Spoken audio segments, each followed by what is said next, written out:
जानूं क्या मैंने पाया, क्या मैंने खोया, मैं ना जानूं ऐ खुदा, मैं ना जानूं। पर तेरे प्यार को पाया है बेशुमार, पर तेरे प्यार को पाया है बेशुमार। क्या मैंने पाया, क्या मैंने खोया, मैं ना जानूं ऐ खुदा, मैं ना जानूं।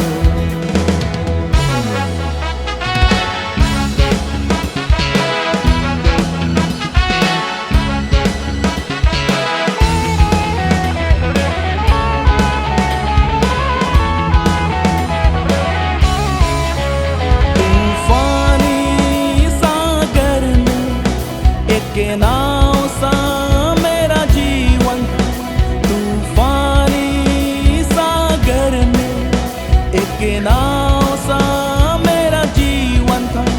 मायूसी की अंधेरों में मंजिल को भी मैं खोया था। ऐसे में तेरे प्यार में मुझको है सवारा, ऐसे प्यार ने मुझको है सवारा।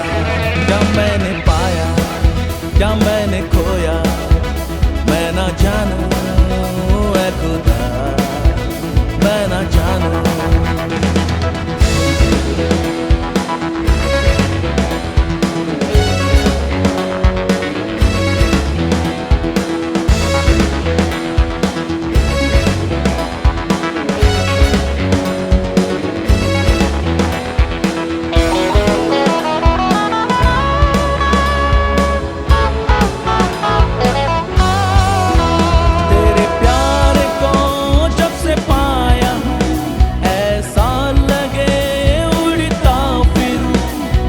प्यार को जब से पाया ऐसा लगे उड़ता फिरूं, आसमां से भी बातें करूं, तारों को भी कहता फिरूं।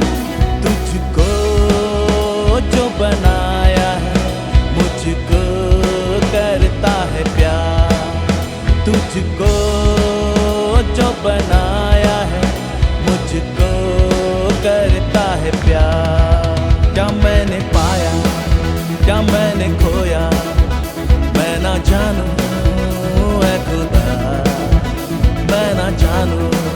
क्या मैंने पाया, क्या मैंने खोया, मैं ना जानूं ऐ खुदा, मैं ना जानूं। पर तेरे प्यार को पाया है बेशुमार, पर तेरे प्यार को पाया है बेशुमार। क्या मैंने पाया, क्या मैंने खोया, मैं ना जानूं ऐ खुदा, मैं ना जानूं। क्या मैंने पाया, क्या मैंने खोया, मैं ना जानूं ऐ खुदा, मैं ना जानूं।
Praise the Lord. Welcome to the oaths of Manna. परमेश्वर को बहुत बहुत धन्यवाद देते हैं आज के इस दिन के लिए।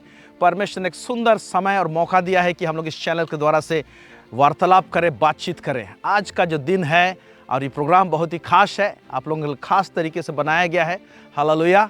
हम आज इस स्थान में आए हैं जॉगिंग करते हुए, एक्सरसाइज करते हुए। हम सोचे कि एक हट के कुछ किया जाए और हम यहाँ पर अपने दिल के कुछ बातों को आप लोगों के बीच में उंडेलना चाहते हैं, जिससे कि आप लोग कुछ सीखने पाएँ और समझने पाएँ, आशीषित होने पाएँ। हमारे मकसद है कि आप सबों को उत्साहित करें, क्योंकि हम बहुत सारे लोगों के जीवन से बहुत सारी चीज़ सीखते हैं, समझते हैं। मैं भी बहुत सारे प्रभु के दासों के जीवन से सीखा हूँ, समझा हूँ, जाना हूँ, और मैं उनको ऑब्जर्व करता हूँ कि वो लोग क्या कर रहे हैं, इसलिए तरक्की कर रहे हैं, उनका कुंजी क्या है, वो लोग किस तरह से मूव करते हैं, उनका लाइफस्टाइल क्या है, उनकी बातें क्या है, वो लोग परमेश्वर को किस तरह से खोजते हैं। इन तमाम बातों को जब हम दूसरों के जीवन में मैं झांकता हूँ तो कई एक बातों को सीखने पाता हूँ, और अपने जीवन में जब लागू करता हूँ तो मैं देखता हूँ कि मैं खुद आशीषित होने पाता हूँ। आज हमारा जन्मदिन है, यही खास दिन है, और बहुत सारे लोगों ने हमें बधाइयाँ दी, हमारे लिए प्रार्थना किए हैं आप लोग, और इस चैनल को सपोर्ट किए हैं, इसके लिए बहुत बहुत धन्यवाद देते हैं। सो आज का ये जो एपिसोड है बर्थडे स्पेशल है, और जो थीम जो है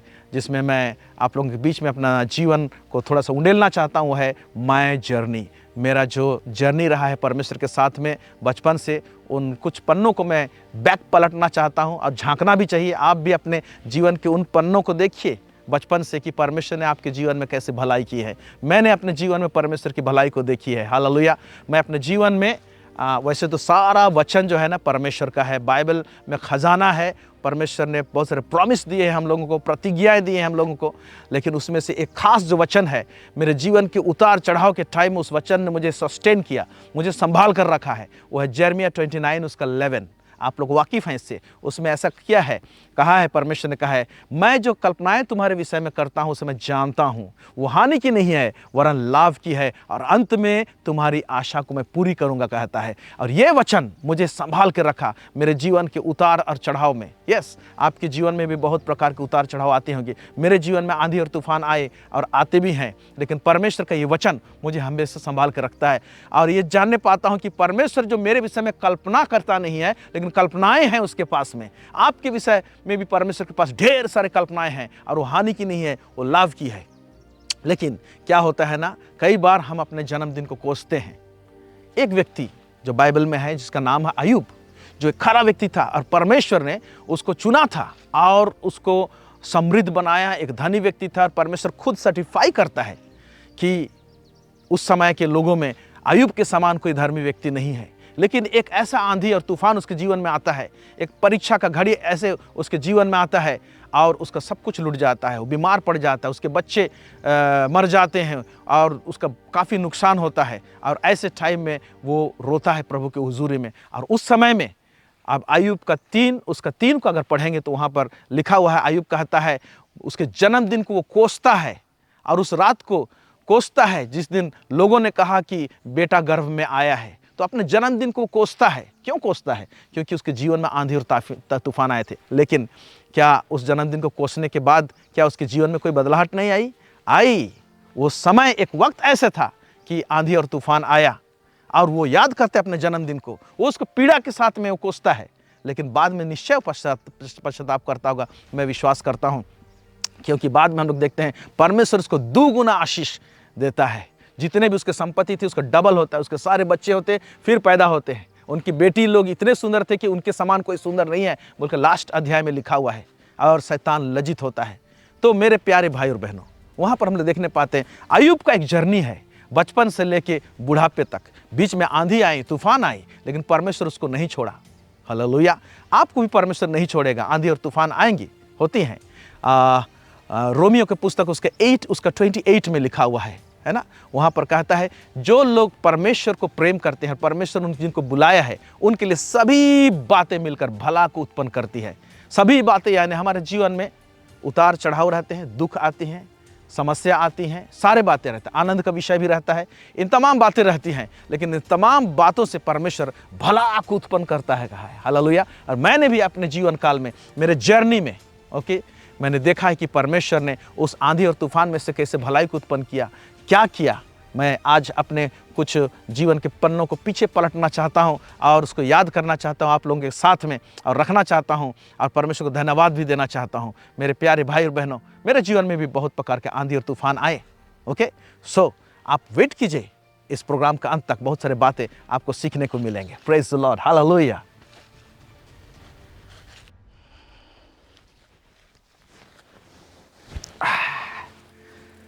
आइए कुछ बचपन की बातें करें।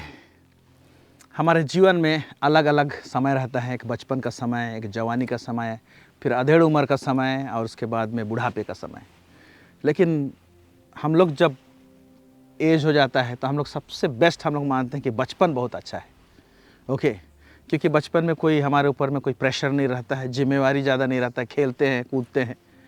ओके, लेकिन फिर भी उस बचपन के टाइम में भी बहुत सारे ऐसे घटना सब हुए रहते हैं, हमको याद आते हैं और वो बहुत ही इम्पोर्टेंट पल रहता है। मेरे साथ में भी कुछ ऐसा रहा। और बचपन बोलने से पिताजी मुझे इंग्लिश मीडियम स्कूल में दे दिए।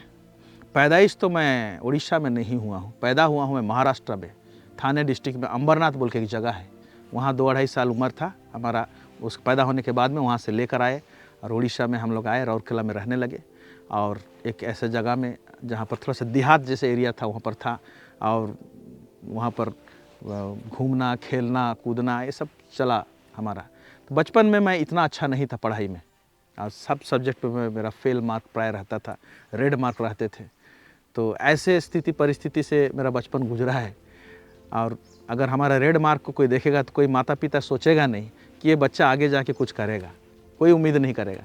लेकिन मैं ये बताना चाहता हूँ, हमारा स्कूल में रेड मार्क हमारा ज़िंदगी का जो रुख है या तो ज़िंदगी का जो एंडिंग है या तो इस्टेब्लिशमेंट को तय नहीं करता है। क्योंकि परमेश्वर जब नज़र डाले रहता है तो रेड मार्क हो चाहे कुछ भी मार्क हो, जब परमेश्वर खड़ा करता है ना तब वो खड़ा करता है। उसके हमने देखा हमारे जीवन में इसे पढ़ाई में जब इतना वीक थे हम, लेकिन आज परमेश्वर कहाँ पर लेकर आया इस बात को हम देख रहे हैं। संडे स्कूल का एक वाकया मैं बताना चाहता हूँ। संडे स्कूल में आज देखिए, मैं हज़ारों की संख्या में तो लाखों की संख्या में खड़े कर देने से मैं प्रचार कर सकता हूँ, प्रचार करूँगा मैं। मुझे स्टेज फियर नहीं है, क्राउड फियर नहीं है। लेकिन एक टाइम में जब मैं संडे स्कूल में था, मैं सबसे लास्ट में बैठता था, मेरे पीछे में। मेरे से सामने कोई सबसे मोटा आदमी रहेगा या तो मोटा लड़का रहेगा, बड़ा रहेगा, उसके पीछे में जाके बैठूंगा और छुपने की कोशिश करूँगा।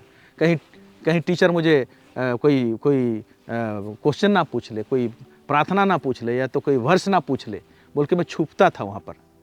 लेकिन उसी छुपने वाला व्यक्ति को आज परमेश्वर सामने लेकर आया। ओके, हम लोग देखते हैं कि साउल भी एक बार छुप रहा था, उसको राजा बनाए, सामने लेकर आया, है ना। हम लोग देखते हैं कि गिदोन वो छुप के एक जगह में वो गेहूँ सबको भटक रहा था, जहाँ पर दाग की बारी है वहाँ पर स्वर्गदूत आता है और कहता है, हे सूरवीर सुरमा। ओके, सो एक डरा हुआ व्यक्ति है, उससे एक सूरवीर सुरमा को परमेश्वर देख रहा है। एक फेल होने वाला व्यक्ति है, जो रेड मार्क लाने वाला व्यक्ति है, उससे परमेश्वर कुछ और सोचा था, जो चीज़ के आप देखने पाते हैं। तो इस प्रकार से तो संडे स्कूल में मेरा इस तरह से था। और मेरे पिताजी मुझे जब संडे स्कूल लेकर जाते थे तो संडे स्कूल ख़त्म होने के बाद में मेन सर्विस बड़ा लोगों का चलता था।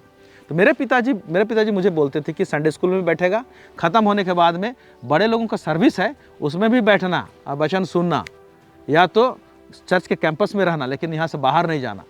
ये मेरे पिताजी का एक हिदायत था। लेकिन मैं क्या करता था, मेन सर्विस जब चालू होता था, मैं उस समय में चर्च से बाहर निकल जाता था। और जो संडे स्कूल बच्चे लोग तो संडे स्कूल के बाद में फ्री हो जाते थे, उनके साथ में मैं एक पास में एक नदी थी, कोयल नदी है अभी भी, तो वो नदी में मैं नहाने के लिए जाता था। और मुझे मालूम था कि इतना टाइम तक, फलना टाइम तक चर्च ख़त्म हो जाएगा। वो टाइम जब सर्विस ख़त्म होने से पहले मैं आकर फिर चर्च में बैठ जाता था या तो कैंपस में रहता था। तो मेरे पिताजी सोचता था कि मेरा बेटा बहुत आज्ञाकारी है और चर्च के कैंपस में बैठता है, बाकी बच्चे लोग नहीं रहते हैं, फिर भी मेरा बेटा चर्च के कैंपस में रहता है, चर्च के अंदर बैठता है, संडे स्कूल में बैठता है, वो खुश रहते थे। एक दिन ऐसा हुआ, नदी में नहाते नहाते नहाते काफ़ी देर हो गया, लेट हो गया, और मैं पता ही नहीं चला वक्त का, और सब लोग चर्च से चले गए, चर्च ख़त्म हो गया सर्विस। मेरा पिताजी चर्च के गेट में खड़ा है, क्योंकि साइकिल में छोड़ कर गया था। वो देख रहा है साइकिल तो है, बच्चा तो नहीं है। तो मैं जब आया तो मेरे पिताजी मुझे पूछे कि कहाँ गया था। मैं बोला मैं नदी में नहाने गया था। तो मेरे पिताजी मुझे 2 थप्पड़ मारे जोरदार, और बोले किसी से मजाक करना तो करना, परमेश्वर से मजाक नहीं करना। तुमको चर्च के कैंपस में रहने के लिए बोलते हैं, चर्च में बैठने के लिए बोलते हैं, तुम बैठता नहीं है, और बाहर तुम नदी नहाने के लिए जाता है, तुम भूल किया है, गलती किया है, इसका दंड तुम्हें मिलेगा बोल के मेरे पिताजी ने मालूम है क्या दंड दिया। उन्होंने वो साइकिल जो था, उस समय क्लास 4 में या 5 में था होगा मैं, उसमें उस समय में उस साइकिल को लॉक कर दिए और मेरे कंधे में डाल दिए और बोले अब साइकिल को ढो के घर जाओ। और वहाँ से मेरा घर करीब 1.5 किलोमीटर दूर में था। अब वहाँ से साइकिल को ढो के मैं मेन रोड में जा रहा हूँ। मेन रोड में बहुत सारे लोग हैं और लोग जा रहे हैं और वो लोग देख रहे हैं कि लड़का साइकिल चला क्यों नहीं रहा है और ढो के क्यों जा रहा है। और कुछ बूढ़े लोग थे, औरत लोग थे, वो लोग टोकरियों में सब्जी लेकर वो लोग बेचने के लिए जा रहे थे, वो लोग भी मेन रोड में हैं। और वो लोग बोलने लगे कि ये बाबू क्या हुआ, साइकिल को क्यों ढो के जा रहा है, साइकिल को चला के जाते हैं। तो जब वो लोग बोले मुझे बहुत शर्म आने लगा। और मेरे पिताजी पीछे से आ रहे हैं, बोल रहे हैं कि चिल्ला चिल्ला के बोल रहे हैं उस रास्ते में, ये मेरा बेटा है, उसको मैं चर्च में बैठने के लिए बोलता हूँ, चर्च में बैठता नहीं है, नदी नहाने के लिए जाता है, मेरा आज्ञा नहीं माना है, इसलिए मैं इसको दंड दिया हूँ। ऐसे बोल के चिल्ला के बोलते हैं। मुझे बहुत ही शर्म आता है उस समय में। फिर आधे रास्ते जाने के बाद पिताजी बोलते हैं अभी साइकिल उतार, चाबी देते हैं, खोलते हैं, फिर बोलते कान पकड़ ले, आइंदा चर्च में बैठना है मतलब बैठना है, कैंपस में रहना है तो रहना है, मैं जैसा बोला हूँ ऐसे करोगे। तो एक स्ट्रिक्ट डिसिप्लिन में पिताजी मुझे रखे, क्योंकि वो डिफेंस में थे, सेंट्रल गवर्नमेंट जॉब था और डिफेंस में सिविलियन में थे, लेकिन रुआब वैसे ही था मिलिट्री वालों के जैसा। तो इस तरह का डिसिप्लिन में मेरे पिताजी मेरे को लेकर गए। तो उस दिन से मैं ठान लिया भाई, मुझे मन लगे चाहे ना लगे, मुझे चर्च में बैठना है, उसके कैंपस में रहना है, उसके सारे प्रोग्राम्स अटेंड करने हैं। ये सिलसिला मेरे जीवन में चला। तो मेरे पिताजी को मैं धन्यवाद देता हूँ कि वो मेरे ऊपर में छड़ी लगाए, और मार भी बड़ी पड़ती थी, पढ़ाई के लिए पड़ती थी मुझे। तो ये इस प्रकार का स्ट्रिक्ट डिसिप्लिन मुझे लेके, इसलिए मुझे डिसिप्लिन पसंद है। इनडिसिप्लिन मुझे भी पसंद नहीं है। सब कुछ जल्दी होना चाहिए, सही ढंग से होना चाहिए, तरीके से होना चाहिए, ये सारे बातें मेरे दिमाग में भी घुसा हुआ है। तो धन्यवाद देता हूँ मेरे माता पिता के लिए, जिन्होंने मुझे एक डिसिप्लिन को सिखाया और मुझे एक अनुशासन में रखा, और इसीलिए आज मैं बचा हूँ, सुरक्षित हूँ, और परमेश्वर ने मुझे आशीष किया। निश्चय आप लोग जितने लोग हैं, जो लोग शादीशुदा है, बच्चे लोग, उनको डिसिप्लिन में रखने की आवश्यकता है। और जो जवान लोग देख रहे हैं, तो माता पिता आपको डिसिप्लिन में रखते हैं, तो ज़रूर डिसिप्लिन में रहिए, ओके, अनुशासन में रहिए। निश्चय आपके जीवन में वो काम आएगा, जैसे मेरे जीवन में काम आए। Praise God. परिवार, हालेलुया। परिवार सचमुच एक बहुत ही अभिन्न अंग है हमारा। हर एक व्यक्ति का अपना अपना परिवार होता है, और ऐसे भी लोग हैं जो अपने परिवारों को बचपन में खो बैठे हैं, ना उन्होंने अपने माँ को देखा है, ना अपने बाप को देखा है, ना भाई बहनों को देखे हैं। ऐसे भी बहुत सारे लोगों की ज़िंदगी होते हैं, और सचमुच बहुत दुखद ही होता होगा। तो मैं कुछ परिवार के बातों को बताना चाहता हूँ कि हमारा परिवार किस तरह से रहा, कैसे रहा। मेरे पिताजी लोग 2 भाई, मेरे दादू के नाम जो था ना वो पौलुस था, पौलुस बेक। सो एक वैद्य थे वो, ओके। और जो गांव में जो गाढ़ा वगैरह सब काटते हैं ना, फूल सब चढ़ा के ये करते हैं वगैरह सब, नाम तो बाइबल का लिया हुआ था, प्रेरित का नाम पौलुस, लेकिन वो काम करता था वो गुणी मंत्र वाला। ये उनका उस तरह से मेरा दादू का बोल रहा हूँ। फिर मेरे बड़े पिताजी वो गांव में काम करते थे, और मेरे पिताजी का तो जॉब सरकारी वाला, ओके। सो मेरे बड़े पिताजी के 5 बेटी और 1 बेटा, वो लोग 6 जन। और मेरे बड़े पिताजी के 5 बेटी और 1 बेटा, और मेरे पिताजी के मैं एक बड़ा भाई और मेरे एक छोटी सिस्टर है। ये एक परिवार था। सो हमारे परिवार ने बचपन में हमने गरीबी को देखा है। गरीबी का कारण बहुत सारे बातें थी। ज़मीन तो हमारे पास बहुत है, लेकिन शायद परिवार में, शायद क्या बोलूँगा, सचमुच में एक श्राप था। और जब मैं छोटा था उस समय में हम लोग प्रभु को नहीं जानते थे। हालांकि मेरे पिताजी एक बात जानते थे कि परमेश्वर है, प्रार्थना सुनता है, और वचन को विश्वास करते थे, और उस विश्वास के आधार में परमेश्वर ने हमारे परिवार को संभाल के रखा। मेरे पिताजी के अंदर में परमेश्वर के प्रति डर भय था।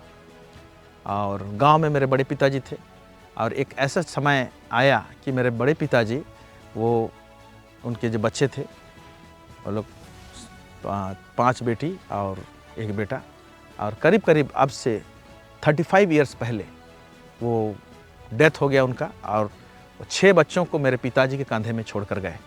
वो 6 बच्चे और हम लोग 2 बच्चे, यानी 8 बच्चे। सो मेरे पिताजी हम लोग 8 बच्चों को पाला। फिर मेरी माँ, बड़ी माँ, दादू, फिर गांव में एक नौकर, ऐसे करके मेरे पिताजी के इनकम में 13 लोग हम लोग खाना खाते थे या तो जीवन निर्वाह करते थे इस तरह से। एक बहुत टफ टाइम था। कुछ भी चीज़ तरक्की करना चाहते थे, होता नहीं था। कुछ उन्नति करना चाहेंगे, नुकसान ही होगा। लेकिन मेरे पिताजी परमेश्वर के वचन में ध्यान देते थे, भरोसा करते थे, प्रार्थना करने वाले थे। और हमारे घर में दुआ प्रार्थना चलती थी। मॉर्निंग प्रेयर होता था, इवनिंग प्रेयर होता था। और इस प्रकार से गरीबी का हालत था, हर जगह कर्जा था। और बड़े पिताजी गुजर जाने के बाद में गांव में उनके बच्चों को पालने के लिए मेरे पिताजी को जैसे मंथली जैसे पेंशन जाता है ना, उस तरह से पेंशन देने जैसे हर महीना अपने इनकम का कुछ चीज़ को देते थे और वो लोग उसी से वो लोग चलते थे। इस प्रकार का स्थिति परिस्थिति था हमारे परिवार में और बहुत ही टफ था। एक बार का बात ऐसा है कि कभी कभी ऐसा होता था कि हम लोग को महीनों महीनों नॉनवेज खाने का नसीब नहीं होता था। तो उस समय में झिरपानी में थे हम लोग और क्लास 4 या 5 में था। और हमारे जो पड़ोस में थे, उस पड़ोस में एक अंकल थे जो एक बड़ा कंपनी में जॉब करते थे, RSP में, राउरकेला स्टील प्लांट में।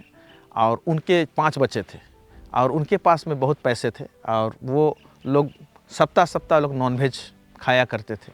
और हम लोगों को सोचना पड़ता था एक अंडा खरीद के खाने के लिए भी। तो एक दिन की बात है, रात हो गया है, शाम है और उनके पिताजी जो पड़ोसी वाले जो हैं वो अंकल कुछ नॉनवेज खरीद कर लेकर आए और बहुत अच्छा उनके घर में वो बना रहे हैं और उसका सेंट हमारे घर तरफ आ रहा है। और रात जब हो गया, कम से कम 9 बज गया, तो मेरे मम्मी बोल रही है 9 बज गया बेटा, खाना वाना खा ले और सो जा।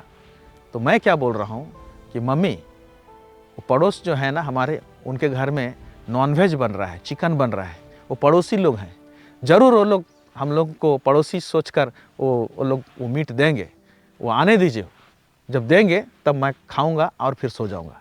ये बात मेरे माँ को बहुत ही चोट लगा कि मेरा बच्चा को नॉनवेज खाने का इच्छा हो रहा है लेकिन मैं खरीद के हम दे नहीं पा रहे हैं और पड़ोसी में खाना बन रहा है, पड़ोसी में नॉनवेज बन रहा है और उसका इंतज़ार में मेरा बेटा खाना नहीं खा रहा है। तो ये एक स्थिति को मैं बता रहा हूँ। तो मेरा मम्मी बहुत दुखी हुई और काफ़ी समय हो गया और उधर से पड़ोसी से वो आया नहीं। तो धीरे धीरे मैं ऐसे ही सो गया। फिर रात को देर से उन्होंने अपना भोजन वोजन करने के बाद में उन्होंने वो चिकन जो भी बना था वो लेकर आए। तो मेरी मम्मी मेरे को उठाई कि बेटा तुम इंतज़ार कर रहा था, देखो वो लोग चिकन दिए हैं, उठ ले, खाना खा ले। मेरे को उठा के मेरे को बोलती है खाना खा ले। तो ऐसे स्थिति परिस्थिति थी। मैं ये नहीं बोल रहा हूँ कि मेरे घर में ही सबसे बड़ा गंभीर स्थिति परिस्थिति था या गरीबी था। ऐसे गरीबी बहुत सारे परिवार में होते हैं, स्थिति परिस्थिति ऐसे होते हैं। लेकिन मैं एक बात को देखने पाया, वो जो एक स्थिति परिस्थिति था और आज जो परिस्थिति है, परमेश्वर ने वहाँ से हम लोगों को उठाया। तो परमेश्वर उठाता है, परमेश्वर बदलता है। हालेलुया। परमेश्वर ने आशीष किया जब हमारे जीवन में हमने यीशु मसीह को अपनाया और यीशु मसीह जब हमारे जीवन में आए, हमारे परिवार में आए, तो सब कुछ बदलने लगा। वही यीशु मसीह के विषय में हम लोग कोरिन्थी की पुस्तक में देखते हैं कि प्रभु यीशु स्वर्ग में धनी होने के बावजूद भी इस धरती में आकर कंगाल हो गया ताकि उसके कंगाल होने से हम लोग धनी हो जाएं। तो ये एक चीज़ यीशु मसीह ने करके गया है और उसका आशीष को हम अपने घर परिवार में देख रहे हैं। इसीलिए अगर कोई ये प्रोग्राम देख रहा है और उसको लग रहा है कि हमारे घर में बहुत सारे फाइनेंशियल क्राइसिस है, प्रॉब्लम है और गरीबी है, श्राप है, कहीं पर उन्नति करना चाह रहे हैं, उन्नति नहीं हो रहा है, ऐसे अगर कोई सोचता है तो आप गलत सोच रहे हैं। मैं एक बताना चाहता हूँ, यीशु है ना, आशा है, स्थिति परिस्थिति बदलती है और बदलेगी। हमारा स्थिति परिस्थिति भी बदला है और परमेश्वर ने उस गरीबी से और उस श्राप से परमेश्वर ने निकाला और आज चट्टान में खड़ा किया है और आज हर एक चीज़ का उपलब्धि प्रभु ने दिया है और आशीष किया है और भरपूरी दिया है। और ऐसे भरपूरी दिया है कि हम दूसरों को हम लोग बांट सकते हैं, दे सकते हैं और ऐसे करते भी हैं हम लोग। और बड़ी आनंद ही लगता है, बड़ा खुशी लगता है। और जब उस स्थिति को हम याद करते हैं कि बचपन कैसे गुजरा था। और एक बात याद आ रहा है कि मेरे पास भी पहनने के लिए ज़्यादा कपड़े नहीं थे। स्कूल का एक ड्रेस था जिसको पहन के जाता था और घर में पहनने के लिए भी मेरे पास एक टाइम में ऐसा था कि एक हाफ पैंट था और प्राय और नहीं था मेरे पास में। तो मम्मी क्या की थी, वो पैंट जो था ना पीछे फट गया था, वो फट गया था तो उस जगह में रफू करके एक जैसे साइकिल में जो पेच मारता है ना, गेटिस लगाते हैं ना, वैसे स्क्वायर वाला दूसरा वाला कपड़ा को उसमें पैच मार दिया था। वो कलर मुझे याद है, पैंट का कलर था ग्रीन, पैंट का कलर था ग्रे और उसका पैच जो था वो ग्रीन कलर का था, अभी भी याद है मुझे। सो बस उसी को मैं रगड़ता था, उसी को पहनते था। आज मैं देख रहा था कि मैं कौन सा ड्रेस पहनूंगा, क्या करूंगा। मैं अलमारी खोला तो देखा इतने सारे वहाँ पर कपड़े हैं, वहाँ पर इतने शर्ट है कि मैं पहन नहीं पाता, इतने पैंट है कि पहन नहीं पाता मैं। और जब मैं उसको निकाल के बांट देता हूँ भी, ख़त्म करने की कोशिश करता हूँ, फिर आ जाता है मेरे पास में। Praise the Lord.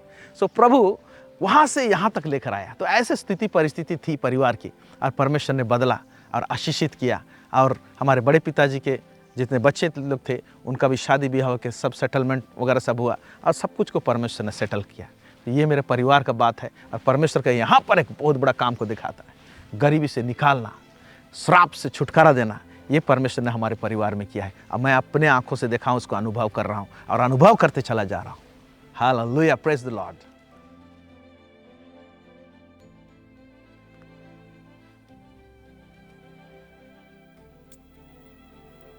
ज़िंदगी तो हम लोग काटते हैं और बहुत सारी चीज़ों को याद करते हैं, अच्छी बात है। लेकिन ज़िंदगी में एक ऐसा भाग है जिसको झांकने की आवश्यकता है। वो है कि मेरा स्थिति परिस्थिति क्या है, आत्मिक स्थिति परिस्थिति। क्या मैं पाप में जी रहा हूँ, या मैंने धर्म के रास्ता को इख्तियार किया है, या तो चुन लिया है, या तो उसमें मैं खड़ा हूँ। मेरे जीवन में जब मैं देखता हूँ झांक कर, तो किस प्रकार का बंधन में था, मैं उस भाग में से आप लोगों को कुछ बताना चाहता हूँ। जैसे जैसे मैं बढ़ने लगा 8, 9, 10, तो मुझे सिनेमा घर में जाना मुझे अच्छा लगने लगा, फिल्मों को देखना है। और कई बार तो ऐसे होता था कि मैं स्कूल बंक करके भी मैं सिनेमा घर में पिक्चर देखने के लिए गया हूँ। और वहीं से धीरे धीरे मुझे सिनेमा का लत लगा, फिल्मों का लत लगा। और एक बार ये घटना हुआ था वेस्ट बंगाल में, जब मैं पढ़ाई कर रहा था, इच्छापुर में था, और आई थिंक क्लास 10 में था। तो उस समय में मेरे क्लास में एक लड़का था, फ्रेंड तो नहीं कहूँगा, फ्रेंडशिप इतना नहीं था, लेकिन उसने एक दिन कहा चलो मैं तुमको पिक्चर दिखाने के लेके जाऊँगा। और मैं जाना नहीं चाह रहा था। और एक लड़का था, उसने मुझे कहा अगर इसके साथ तुम पिक्चर देखने नहीं जाएगा ना, अभी पीटूंगा तुझे। और मार के डर से मैं उसके साथ में पिक्चर देखने चला गया। पिक्चर का तो आदि ऐसे था, लेकिन उस दिन जो उसने मुझे फिल्म दिखाया फिल्म हॉल में, वो मुझे एक साधारण पिक्चर दिखाने के लिए नहीं गया था।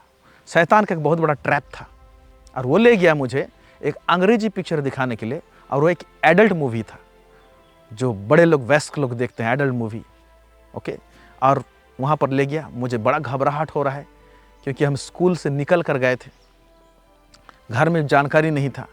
और जब वहाँ लेकर गया तो मुझे पहला तो घबराहट हुआ, और हम लोग टिकट का पैसा उसने ही दिया, और वो मुझे अंदर ले गया, और मैं वो फिल्म देखा। फिल्म देख के जब बाहर आया, तब तक मुझे मालूम नहीं था कि मैं शैतान के कब्ज़े में आ चुका हूँ। मेरा मन में वो सारा जितनी गंदी बातें जो मैंने देखा, वो सब मेरे दिमाग में घर कर लिया, मेरे दिल में घर कर लिया। और वो मैं वहाँ से निकलने के बाद में नेक्स्ट क्या हुआ, वो लड़का जो मेरा क्लासमेट था, उसने दोबारा मुझे नहीं दिखाया। अब क्या हो गया, एक बार देखने के बाद में धीरे धीरे लत लगने लगा, और मैं स्वयं खुद अकेले ऐसे गंदी मूवियों को देखने के लिए मैं जाना चालू कर दिया। और मेरे दिमाग पूरा रीति से गंदे सोच विचार से पूरा ग्रसित हो गया। और मैं जब रात को सोता था तो भय भी लगता था, फिर निराशा भी लगता था, और मैं जान रहा हूँ कि ये गलत चीज़ दिमाग में आ रहा है, और उससे निकलना मैं चाह रहा था, लेकिन मैं निकलने नहीं पा रहा था उससे। और इस प्रकार से चीज़ घुस गया, और वर्षों तक ऐसा ही रहा। लेकिन वचन बोलता है ना, जॉन उसका 8 उसका 36 में लिखा हुआ है, यदि पुत्र किसी को आज़ाद करेगा, छुटकारा देगा, तो वह निश्चय छुटकारा पाएगा। ओके, तो ये जो थी मेरे दिमाग में जो घर कर लिया, बहुत बड़ा बॉन्डेज था मेरे लिए, और वो एक दिन में नहीं निकला। ये स्कूल पास कर गया मैं, उसके बाद मैं +2 भी 12 भी पास कर गया, तब तक मेरे अंदर में ही है। और इतना वो विचार सब ऐसे था कि मैं जब रास्ता में चलता था तो बुरी नज़र से बहनों को मैं देखता था। मैं घर आने के बाद में मुझे लगता था मैं गलत किया हूँ और मैं इससे छुटकारा पाना भी चाहता था, लेकिन क्या होता था कि मैं छुटकारा नहीं पाने पाता था। लेकिन परमेश्वर का योजना कुछ और रहता था। परमेश्वर ने मुझे चुन लिया था, इसीलिए परमेश्वर ने ही उपाय निकाला कि मैं इस पाप से छुटकारा पाऊँ।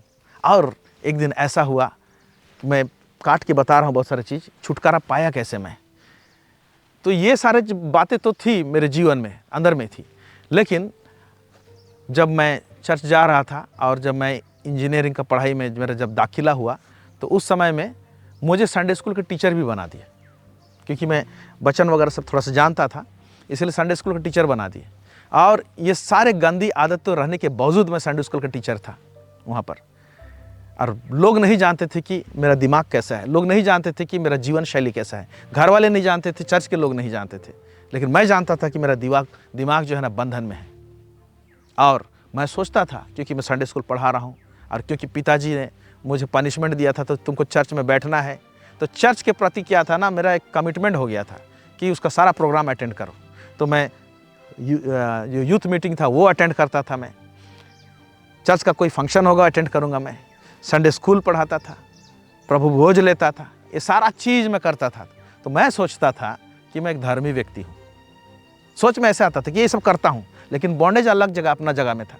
ओके, एक दिन जब मैं रात को सोया हुआ था और ये इंजीनियरिंग का पढ़ाई कर रहा था, उस टाइम का बात है, और जब मैं सोया हुआ था तो मैं अचानक से उठ गया रात के करीब 1 बजे आसपास में, और उठा और मेरा दिल का धड़कन जोर से धड़कने लगा। मुझे ऐसे लग रहा है कि मेरा प्राण निकल जाएंगे, मैं अभी मर जाऊंगा, ऐसे मुझे लग रहा था।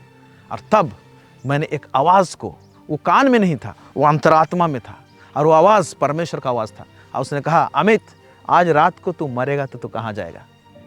तो मेरे अंदर से भी एक आंसर आया, क्योंकि मैं अपने आप को धर्मी सोचता था, ये कर रहा हूँ, वो कर रहा हूँ, सारे चर्च जा रहा हूँ, यूथ मीटिंग अटेंड कर रहा हूँ, सारा चीज़। तो मैं सोचता था कि मैं एक धर्मी व्यक्ति हूँ। मैंने भी जवाब दे दिया कि कहाँ जाऊँगा, मरूंगा तो स्वर्ग जाऊँगा, ऐसे मैं सोचने लगा और कहने भी लगा अपने आप से। फिर परमेश्वर का आवाज़ दूसरी बार अंतरात्मा मेरे अंदर आया, कहा कि आज रात तू मरेगा तो तू सीधा नरक जाएगा, तू मूर्ख है, तुम अपने पाप से पश्चाताप नहीं किया है। जब ये सेकंड आवाज़ जब परमेश्वर का जो मेरे अंतरात्मा में आया, वही आवाज़ मेरे को झिझोड़ा और मुझे, मेरा दिल का धड़कन और बढ़ गया। और तब मुझे एहसास हुआ कि मैं पाप में जी रहा हूँ। तब रियली में जो वचन जानता था उसका मीनिंग समझ में आया कि जैसे रोमी की पुस्तक उसका 3:23 में लिखा है, सब ने पाप किया है और परमेश्वर के महिमा से रहित है। यह सब लोग पाप किए हैं और परमेश्वर के महिमा से अलग किए गए हैं। ये चीज़ का एहसास हुआ और उस दिन मैं परमेश्वर से कहा कि प्रभु, मेरा प्राण मत लीजिए, मुझे बख्श दीजिए, आज रात मैं मरना नहीं चाहता हूँ। और मैं अपने बेड में घुटना टेका और मैं आंसू बहाया प्रभु के चरणों में और माफ़ी मांगा और यीशु मसीह को अपने उद्धारकर्ता के रूप में ग्रहण किया और बोला, प्रभु यीशु, आज से मैं तेरे पीछे चलूँगा, आज से तू मेरी अगुवाई कर। ऐसे मैंने प्रभु को कहा और तब जाके मेरे अंदर में शांति आया और उस दिन कब्जा कर लिया। और मैं देखने लगा दूसरा दिन से ही मेरे अंदर में जो बुरे बुरे सोच विचार जो थे, गंदी पिक्चरों को देखकर, उससे मैं आज़ाद हो चुका था। उस भावना से मैं आज़ाद हो, जैसे लग रहा था मैं फ्री हूँ, कभी मैंने ऐसे किया नहीं। और वो आज़ादी जो मैं देख रहा हूँ, वो आज तक उस आज़ादी को मैं महसूस करने पाता हूँ। तो पुत्र जब किसी को छुटकारा देता है तो निश्चय छुटकारा पाएगा। इसलिए मेरे प्यारे भाई और बहनों, मैंने इसको टेस्ट किया है। अगर आप में से कोई ऐसा व्यक्ति आज पाप के बंधन में है, बुरे आदतों के बंधन में है, तो मैं बताना चाहता हूँ, यीशु मसीह जैसे मुझे छुटकारा दिया, उस यीशु के पास आ जाए, अपने गलतियों को मान ले और एक बार बोले, यीशु तू मेरी अगुवाई कर। वो आपको अगुवाई करेगा, लेके जाएगा और आपको जिस उद्देश्य से बनाया गया है उस उद्देश्य में लेके जाएगा। मेरे साथ परमेश्वर ऐसा किया और मुझे अगुवाई करके लेके जा रहा है और मुझे छुटकारा दिया, आपको भी छुटकारा देगा।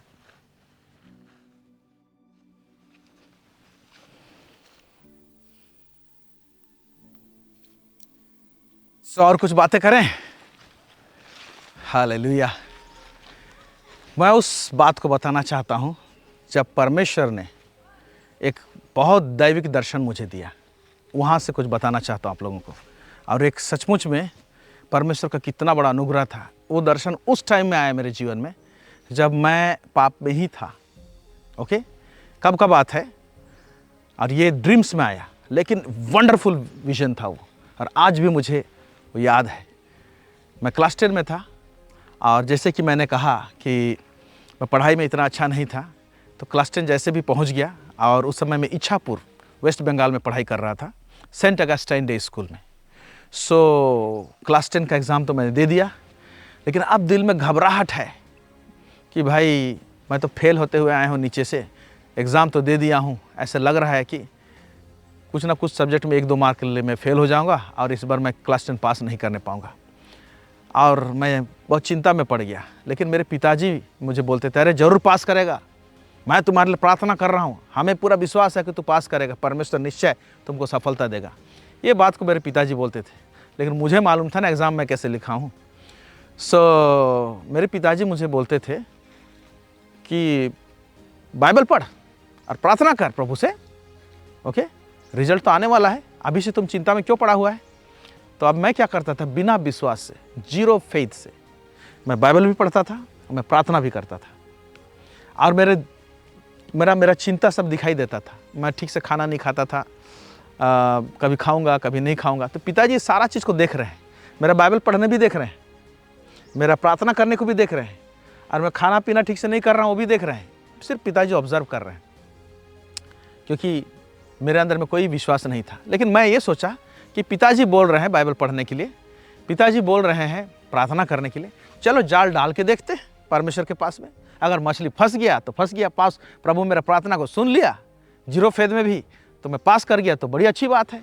ऐसा सोच के मैं प्रार्थना करता था और बाइबल पढ़ता था, लेकिन विश्वास नहीं था।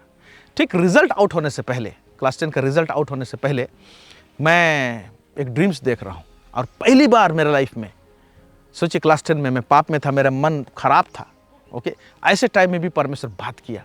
क्योंकि परमेश्वर जब किसी के ऊपर में दिल लगा लेता है ना, मन लगा लेता है ना, कि उसको भाई चुन लिया है ना, तो वो उस जगह में उसको परमेश्वर ना वो पकड़ लेता है, उसको परमेश्वर का अपना तरीका है। Praise God. सो ड्रीम्स इस तरह से था, रिजल्ट आउट होने वाला है और मैं रात के टाइम में ड्रीम्स देख रहा हूँ। वो ड्रीम्स में इस तरह से है कि मैं, एक बहुत बड़ा पहाड़ है और उस पहाड़ को मैं चढ़ रहा हूँ, उस पहाड़ को मैं चढ़ रहा हूँ, और चढ़ते चढ़ते पहाड़ के आधा रास्ते पहुँचा हूँ, आधा चढ़ा हूँ और आधा मुझे चढ़ना है। तो बीच रास्ते में आने के बाद में मैं वहाँ पर, मुझे डर लगता है कि मैं भाई नीचे गिर जाऊँगा और ऊपर चढ़ने नहीं पाऊँगा, ऐसे मुझे लग रहा है। और ये सब ड्रीम्स में मैं देख रहा हूँ, और उसी जगह में आधे रास्ते में मैं घुटना टेकता हूँ और मैं अपने हाथ को उठाता हूँ और प्रार्थना करता हूँ। जब प्रार्थना करता हूँ तो मैं देखता हूँ कि स्वर्ग खुल जाता है, वंडरफुल। जब मैं बोल रहा हूँ मुझे याद आ रहा है, सब कुछ पूरा क्लियरली याद है। स्वर्ग खुल जाता है और स्वर्ग से एक बड़ा रोशनी मेरे ऊपर में गिरता है। फिर मैं देखता हूँ उस रोशनी से साक्षात यीशु मसीह उतरते हैं और अपना बड़ा एक हाथ को मेरे ऊपर में रखते हैं। मैं घुटना टेका हुआ हूँ, और हाथ को जब रखते हैं, उस हाथ से एक अलग इंटेंसिटी का लाइट फिर से मेरे ऊपर में गिरता है, ओके, और मेरे ऊपर में गिरता है, और यीशु मसीह मुझसे बातें करते हैं और कहते हैं, देखिए पाप में हूँ मैं, लेकिन क्योंकि यीशु ने चुन लिया है, मुझे क्या बोल रहे हैं मालूम, कैसे संबोधन किया यीशु मसीह, मेरे बेटे मत डर, चल उठ खड़ा हो और इस पहाड़ को चढ़। ऐसे बोलते हैं, मेरे बेटे मत डर, उठ और दौड़, इस पहाड़ को चढ़, ऐसे बोलते हैं। और उसके बाद यीशु मसीह स्वयं फिर उस स्वर्ग में फिर चले जाते हैं, आसमान बंद हो जाता है, और उसके बाद मैं तुरंत उठता हूँ और मैं दौड़ के उस पहाड़ की चोटी में चढ़ जाता हूँ। ये दर्शन मेरे जीवन में आया, और ठीक एक सप्ताह के बाद मुझे रिजल्ट आउट हुआ। तो मैं जो बचपन से लाल दागी वाला बच्चा, ओके, क्लास 10 में सेकंड डिवीज़न में आई थिंक 55% आया था। कभी भी लाइफ में इतना लाया नहीं मैं, 55% में एक शॉट में मैंने क्लास 10 में पास कर गया, निकल गया। ये होने के बाद में क्या हुआ, मैं एक चीज़ जान गया उस समय में कि भाई परमेश्वर प्रार्थना को सुनता है। तब उसके बाद जो 11 और 12 प्लस 2 जब मैं साइंस में ज्वाइन किया, वहाँ से ट्रांसफ़र हो गया मेरे पिताजी का, और बैक हम लोग राउरकेला में आ गए, और राउरकेला में मैं गवर्नमेंट कॉलेज में मैं पढ़ाई अपना शुरू किया साइंस में। और उस समय में बहुत पढ़ता था मैं, सुबह शाम जब भी टाइम मिलेगा पढ़ूंगा, रात को पढ़ूंगा, पता नहीं कहाँ से इंटरेस्ट जाग गया था। और मैं प्रार्थना करने लगा, प्रभु को बोलने लगा, प्रभु मेरा लियाकत तो नहीं है इंजीनियरिंग में सीट पाने का, लेकिन मैं प्रार्थना कर रहा हूँ, प्रभु मुझे इंजीनियरिंग में एक सीट दिलाइए, एक सीट तो मुझे दिलाइए। और मैं प्रार्थना किया, प्रभु ने मेरे प्रार्थना को सुना और मुझे इंजीनियरिंग में एक सीट दिलाया। और उसी साल मैं जब प्लस 2 पास किया तो फर्स्ट डिवीज़न में पास कर गया मैं। अब सब कुछ इतना आसान से हो गया, इंजीनियरिंग में दाखिला भी ले लिया, REC regional engineering college Rourkela, अभी वो NIT हो गया है। और जब वहाँ पर मैं दाखिला लिया तो वहाँ पर जो इंजीनियरिंग का पढ़ाई में वो सबसे पेनफुल वक्त मेरा इंजीनियरिंग का पढ़ाई में गुजरा। घुस तो गया मैं पढ़ाई के लिए, लेकिन अब मेरा फर्स्ट सेमेस्टर में 1 बैक पेपर लगा, सेकेंड सेमेस्टर में 2 बैक पेपर लगा, थर्ड सेमेस्टर में 3 बैक पेपर लगा, फोर्थ सेमेस्टर में 4 बैक पेपर लगा। मेरे बैक पेपर में प्रमोशन होते गया और ऐसा हुआ कि इतने सारे बैक पेपर हो गए, ओके, और मेरे सर में इतना बड़ा बोझा हो गया, कैसे पास करूं। और मेरा वो बैक होके मेरा ईयर बैक भी लग गया। मेरा नाम को कॉलेज से स्ट्राइक आउट कर दिए। जब तक तुम पुराना बैक पेपर को क्लियर नहीं करोगे तब तक तुम आगे नहीं पढ़ सकते हो। तो फाइनल ईयर में जो प्रमोशन नहीं मिला, मैं घर में बैठा था, मैं बैक पेपर सब क्लियर करने के लिए सब एग्ज़ाम देने लगा। ऐसे टाइम में एक दिन ऐसा हुआ कि मम्मी बहुत पीड़ा में आ गई और बोली कि तुम पास नहीं करने पा रहा है, हम चेहरा कैसे दिखाएंगे परिवार में, बाहर में लोग पूछते हैं क्या कर रहे हैं तुम्हारा बेटा, तो ये मेरे लिए सहन से बाहर है, कहीं से जाओ और मेरे लिए जहर खरीद के लाओ और मुझे पिला दो, मैं मर जाना चाहती हूँ बोल के मेरे माँ बोली। और ये चीज़ मेरे दिल को तोड़ दिया, झंझोड़ दिया कि मेरे माँ, मुझे पैदा करने वाले माँ आज अपना बेटा से जहर मांग रही है। बेटा से क्या मांगते हैं? एक अच्छी नौकरी की आशा करते हैं, या तो एक अच्छा चरित्र का आशा करते हैं, या एक तरक्की का आशा करते हैं। लेकिन मैं ऐसा परिस्थिति कर दिया हूँ कि मैं डिग्री तक नहीं लाने पा रहा हूँ, और झंझोड़ दिया। और मेरी मम्मी को उस दिन माइनर हार्ट अटैक जैसे हो गया। वो अपना पिताजी ड्यूटी गए थे, मेरी बहन स्कूल गई थी और हम लोग माँ बेटे दोनों थे, और माँ बेड में ऐसी पड़ी हुई है और मेरा भी होश नहीं आ रहा है कि डॉक्टर को बुलाऊं कि क्या करूं। और मैं दूसरे कमरे में रो रहा हूं।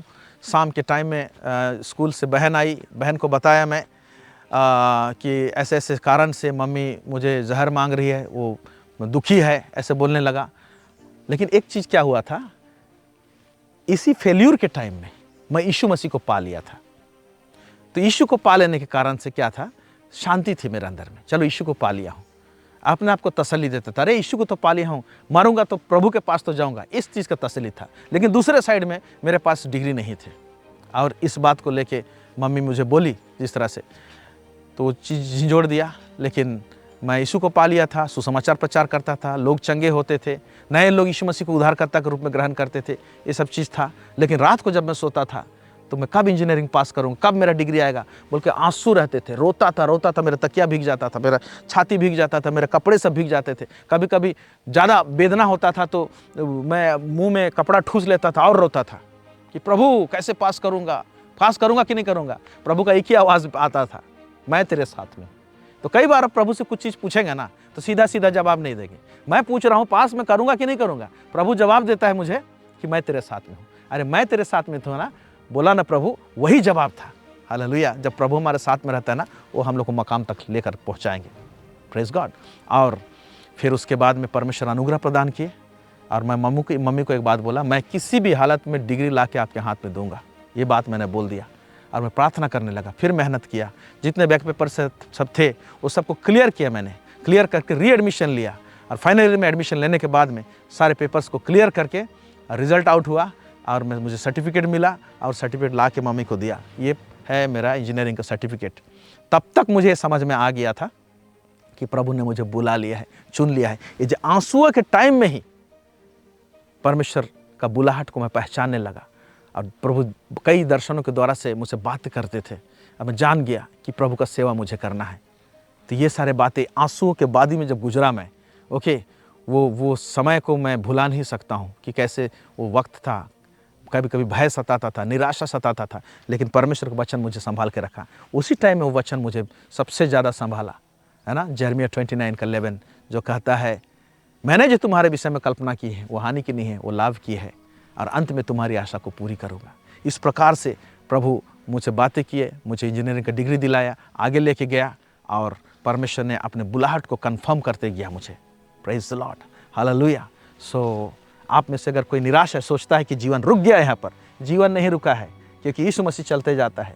ओके, पात्रस को पानी में चलाया, पानी में डूब रहा था पात्रस। जब पात्रस ने बुलाया यीशु को, यीशु उसके हाथ को थाम के पकड़ के उसी पानी में यीशु मसीह चलाया। आपको भी पानी में चलाएगा। Hallelujah, praise the Lord. So आइए कुछ सुनते हैं सेवकाई के विषय में, बुलाहट के विषय में। आज बुलाहट के एरिया में बहुत सारे लोग जूझते हैं।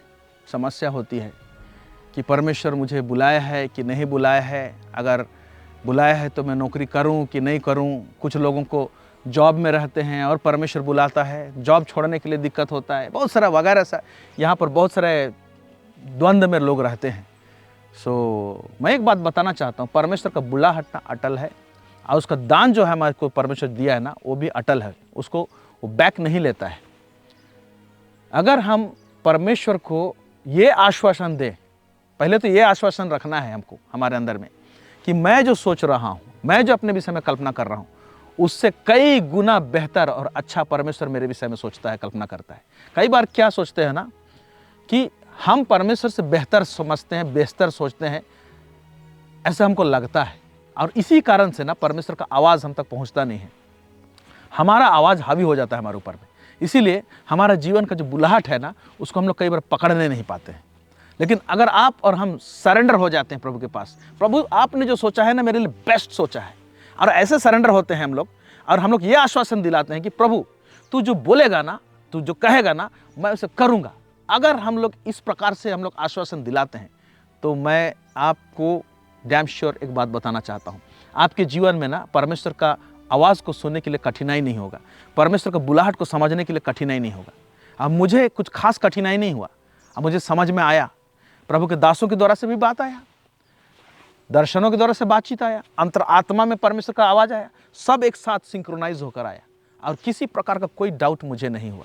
एक बात मैंने परमेश्वर को कहा था, प्रभु आप मुझे बुलाए हैं, मुझे एहसास हो रहा है, लेकिन आप मुझे कंफर्म कर देते हैं और कहते हैं कि तुमको जॉब में नहीं जाना है, तुमको सेवकाई करना है, मैं आऊँगा, सब छोड़ के आऊँगा। इस बात को मैंने परमेश्वर को कहा था, और मेरे जीवन में परमेश्वर ने ऐसा ही किया। हालेलुया।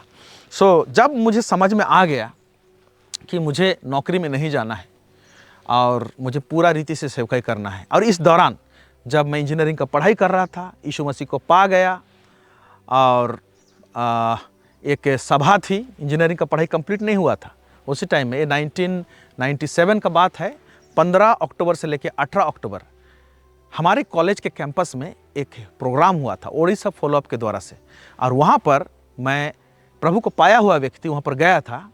मेरे अंदर में भूख और प्यास थी कि पवित्र आत्मा से प्रभु मुझे भरे, और मैं पवित्र आत्मा का भूखा और प्यासा था, अभिषेक से प्रभु भरे। और जब मैं उस मीटिंग में गया तो 4 दिन का मीटिंग था, और 4 दिन, प्रथम दिन कुछ नहीं हुआ, दूसरा दिन कुछ नहीं हुआ, तीसरा दिन मैं देखा जब प्रभु के दास लोग हाथ रख रहे थे लोगों के ऊपर में, तो मैं भी सामने खड़ा हो गया, और एक प्रभु का दास, उनका नाम था हकन गाब्रियलसन, सिंगापुर से आए हुए थे। जब मेरे ऊपर में हाथ रखे, परमेश्वर का सामर्थ्य मेरे ऊपर उतरा और मैं गिर पड़ा, और उस दिन मैं उस स्वर्गीय भाषा को बोलने लगा, और मैं पवित्र आत्मा से परिपूर्ण हो गया, और उसके बाद मेरा जीवन दूसरे लय में चला गया, और मैं और बेहतर समझने लगा परमेश्वर के वचन को, जानने लगा, और इस तरह से मेरा जीवन आगे बढ़ा। और मैं तो समझ गया कि प्रभु ने मुझे बुलाया है, लेकिन अब यह था कि जब मैं पास कर गया इंजीनियरिंग, तो मेरे माता पिता चाह रहे थे कि मैं सेवकाई तो करूं, लेकिन नौकरी के साथ सेवकाई करूं। अब मुझे समझ में आ गया था, क्योंकि कई चीज़ प्रभु दिखाया मुझे। एक दर्शन है, उसमें से एक दर्शन बताता हूँ। एक दर्शन में मैं क्या देखता था, सपना में, प्रभु सपना में मुझे क्लियर कट बात करते थे। मैं ये देखता था कि मैं इतना बड़ा हो गया हूँ, लेकिन फिर भी मेरी माँ को एक छोटा बच्चा को जन्म देते हुए मैं देखता था। वो छोटा बच्चा बढ़ता है और एक राजा के समान ड्रेस पहन के वो बड़ा हो जाता है, ऐसे देखता था। तो मैं प्रभु को पूछता था, प्रभु ये क्या है कि इस उम्र में मेरे माँ एक बच्चा को जन्म दे रही है, और लड़का बच्चा और जवान हो रहा है, और राजा का ड्रेस पहन रहा है। तो पवित्र आत्मा मुझे इंटरप्रेट करके बताते थे, वो बच्चा है तुम ही हो, तुम्हारा मम्मी तुमको जब रिलीज़ करेगी सेवकाई के लिए, तो एक पैदा करने जैसा सीन रहेगा, पैदा करने जैसा बात रहेगा, और तुम ही वो बढ़ोगे और एक राजा के समान होगे, एक अलग प्रकार के लेवल में जाओगे।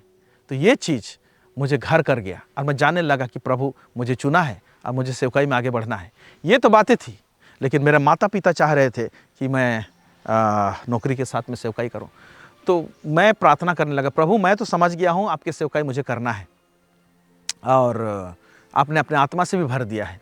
मैं इंजीनियरिंग पास आउट भी हो चुका हूं, अभी डिग्री मेरे हाथ में है, लेकिन प्रभु मेरे माँ बाप चाह रहे हैं कि मैं नौकरी के साथ में सेवकाई करूं। मैं बोला प्रभु से, मेरे माँ से आप बात कीजिए, मेरे पिताजी से आप बात कीजिए, और उन्हीं के थ्रू से ही ये बात आए और मुझे रिलीज़ करें।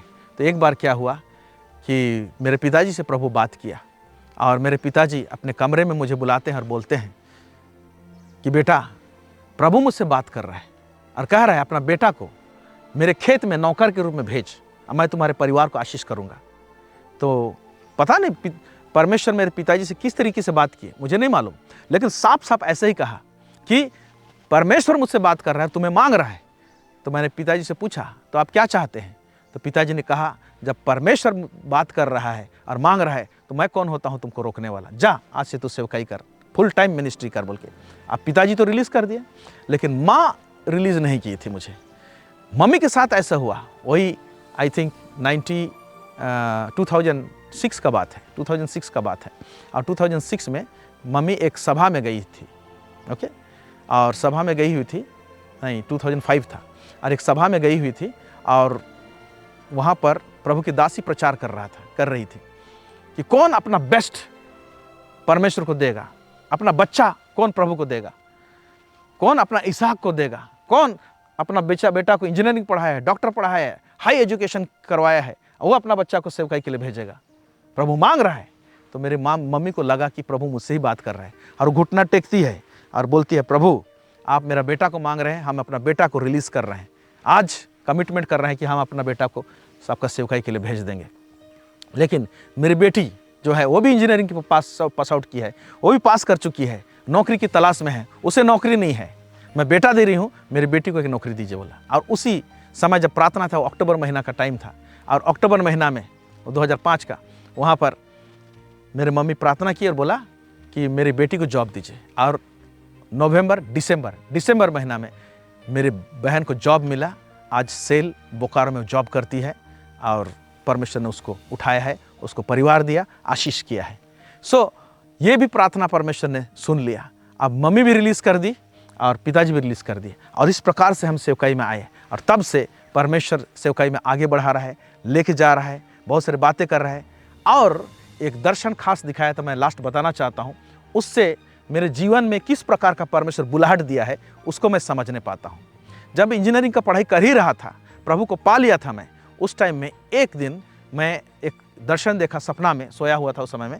वो देखा ऐसे कि मैं एक बहुत बड़ा भीड़ में हूँ, जवान लोग हैं और उस भीड़ में मैं भी हूँ, और मैं देख रहा हूँ कि कबूतर, कपोत, डॉव जिसे कहते हैं, वो उड़ रहा है, आसमान में उड़ रहा है, और सोनेला कलर का है, सोना का कलर का, एकदम गोल्डन कलर का है, ऐसे लग रहा है गोल्ड से बना हुआ है, और उड़ा उड़ा उड़ा उड़ा उड़ा। और उड़ने के बाद में मैं जब हाथ को ऐसे उठाता हूँ तो वो कबूतर आके मेरे हाथों में बैठते ही। यहाँ पर बैठने के बाद में वो कबूतर अपने आँखों से पूरा तीखी नज़र से मुझे देख रहा है, मैं भी उसको देख रहा हूँ इस तरह से। और वो कबूतर क्या कर रहा है, देखने के साथ साथ वो कबूतर का रूप बदल जा रहा है, एक ईगल का शेप ले रहा है, एक उकाब पक्षी का शेप ले रहा है, फिर उसके बाद फिर कबूतर बन जाता है, फिर दूसरी बार फिर वो उकाब पक्षी का रूप में आ जाता है, फिर ऐसे 3 बार होता है। और वो मुझे दर्शाता है और बताता है कि मेरा जो बुलाहट है वो प्रोफेटिक है। परमेश्वर ने एक प्रोफेटिक मिनिस्ट्री के लिए, और खासकर उकाब चिड़िया का जो एक खास गुण होता है, कोई चीज़ को बहुत दूर से देखना और बारीक चीज़ को देखना। तो मेरे सेवकाई में परमेश्वर ये बुलाया है कि वचन के एक बारीक बारीक चीज़ को, प्रिंसिपल्स को, नियम सबको, स्पिरिचुअल प्रिंसिपल सब है, हेवनली प्रिंसिपल्स है, उस सब को देखने के लिए परमेश्वर ने मुझे वो नज़र दिया है, वो अंतरात्मा दिया है, वो दान दिया है। और जब मैं वचन पढ़ता हूँ तो परमेश्वर वही सब चीज़ मुझे देता है। और इसीलिए खासकर मेरे टीचिंग्स में, उपदेश में कुछ गंभीर बातें रहती हैं और कुछ ऐसे बातें रहती हैं जो जनरल पब्लिक लोगों के लिए नहीं होता है, नहीं भी समझने पाते हैं। तो इस प्रकार का बुलाहट मुझे दिया है, इसलिए मैं अपने बुलाहट में कायम हूँ और इस तरह से मैं बढ़ रहा हूँ, चल रहा हूँ। और परमेश्वर लेकर आया और ये सारे बातें हुई। जब सेवकाई में उतर जाने के बाद में परमेश्वर ने अनुग्रह प्रदान किया, एक अच्छी भली पत्नी दिया, शादी हुआ और 2 सुंदर बेटी दान दिए हैं।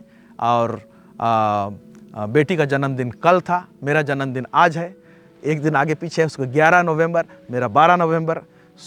हम लोग बाप बेटी दोनों केक को शेयर कर लेते हैं।